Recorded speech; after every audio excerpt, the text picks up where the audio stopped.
Well, this is what I've been up to. Hey, a new shade of blue tuning in for the first time in a while, huh?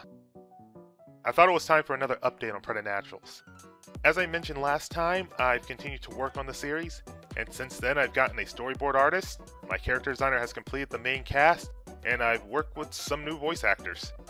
However, I finally drew a functional turnaround for my main character, Demi, which meant I could start creating the 2D puppet rig. Part of the reason for this project was for me to get more familiar with the Harmony program, but I spent little time in it until now. There was a lot I forgot, a lot of trial and error, and many tutorials.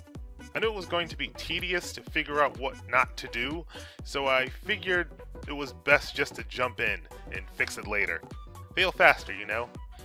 But actually, I was about to say that failing to plan is planning to fail, but this is going exactly as I expected. Here's a list of things I've learned / relearned over the last couple months. Number 1. I can't use anyone else's Noid setup. I tried to bypass the layer creation step by importing a completed rig, the Olive rig courtesy of Ku Bum Lee, I know I mispronounced that, and copying the layers but not the art.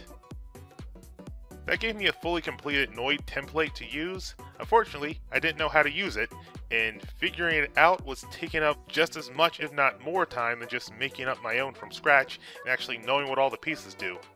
So I did that instead. Number 2. A full 8-point turnaround was psyching me out. Combined with all the adjustments I had to make with the first few views, the finish line only felt like it was getting further away. To deal with this unnecessary tension, I simply made Demi's design more symmetrical, and now I only need to do 5 views. Number 3. Cleaning up the turnaround feels like a waste of time, but precise line work makes vectoring easier. Next time I'll clean it up in Photoshop instead of in Harmony. Number 4. Don't draw your assets for the turnaround right away. Lay down a foundation layer of drawings and pegs first. Then make sure your pivot points are tied to the highest layer of pegs for each individual drawing for the first view. Duplicate for the new drawing and slide the highest peg over to create the next view with the appropriate pivot point in place. Right now, I'm in the middle of readjusting pivot points for the 3rd time. Hopefully there won't be a 4th. You'll find out next time. If you want to show your support, please leave a like or a comment. Tell me if there's anything you'd like me to elaborate on. For now, this is A New Shade of Blue, tuning out.